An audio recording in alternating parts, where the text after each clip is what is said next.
লাকাত আইমানুকুম, আর যারা তোমাদের দাস, তোমাদের যারা কর্মচারী, তোমার অধীনে যারা কাজ করে, তোমার তোমার তোমার হাত যার মালিক, সেই সব দাস, সেই সব গোলামের সঙ্গে তোমরা ভালো ব্যবহার করো। আল্লাহ রাব্বুল আলামিন গোটা পৃথিবীর মানুষের হককে, তাদের যে হুকুক, তাদের যে হক, মানুষ হওয়ার ক্ষেত্রে একে অপরের প্রতি যে সদয় করার দরকার, যে হক দেওয়ার দরকার, এই আয়াতে আল্লাহ রাব্বুল আলামিন তা দিয়েছেন।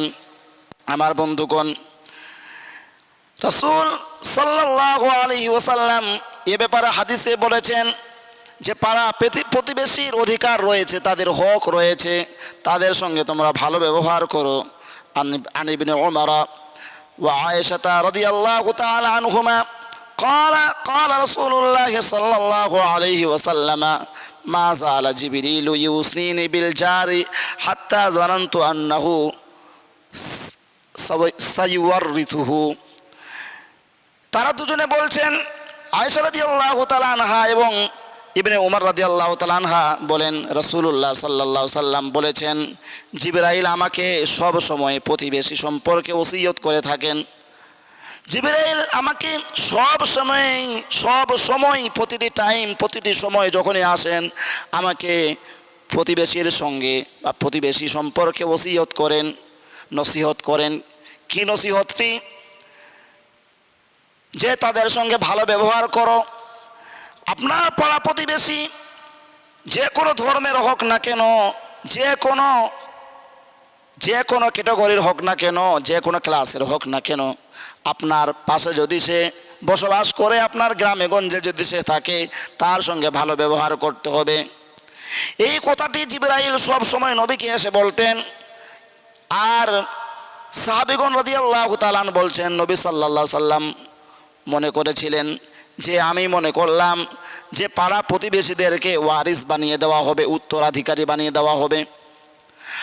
মানুষ যখন মরে যায়, তার সম্পদের যে উত্তরাধিকারী হয়, রাসূলুল্লাহ সাল্লাল্লাহু আলাইহি ওয়াসাল্লাম মনে করলেন যে পাড়া প্রতিবেশীদেরকে মনে হয় উত্তরাধিকার বানিয়ে দেওয়া হবে। আমার বন্ধুগণ, চিন্তা করুন কতটা তাদের মর্যাদা রয়েছে, কত মহত্ব রয়েছে পাড়া প্রতিবেশীদের, কতটা হক রয়েছে। অপর একটি হাদিসে রাসূলুল্লাহ সাল্লাল্লাহু আলাইহি সাল্লাম বলেছেন, আবু যর রাদিয়াল্লাহু তাআলা আনহু হাদিস খানা রিওয়ায়াত করেছেন, ওয়া আবি যর রাদিয়াল্লাহু তাআলা আনহু قال رسول الله صلى الله عليه وسلم يا أبا ذر إذا طبخت مرقة فأكثر ماءها وتعاهد جيرانك. رواه مسلم. وفي رواية له عن أبي ذر قال إن خليلي رضي الله تعالى عنه أوصاني إذا طبخت مرقا فأكثر ماءها ثم انظر أهل بيت من جيرانك فأصبهم منها بمعروف. আবু যর রাদিয়াল্লাহু তাআলা আন বলেন, একদা রাসূলুল্লাহ সাল্লাল্লাহু আলাইহি ওয়াসাল্লাম বললেন, হে আবু যর, যখন তুমি ঝোলওয়ালা তরকারি রান্না করবে, তখন তাতে পানির পরিমাণ বেশি করো এবং তোমার প্রতিবেশীদের খেয়াল রাখো।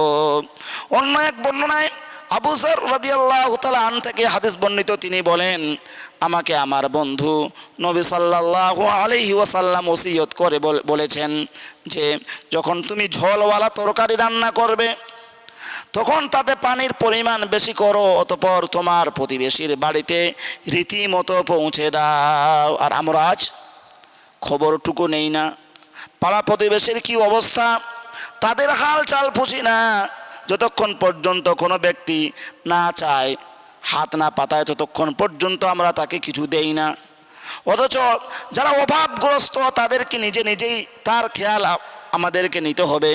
মিসকিন যারা, তাদের খেয়াল আমাদেরকে নিতে হবে। কারণ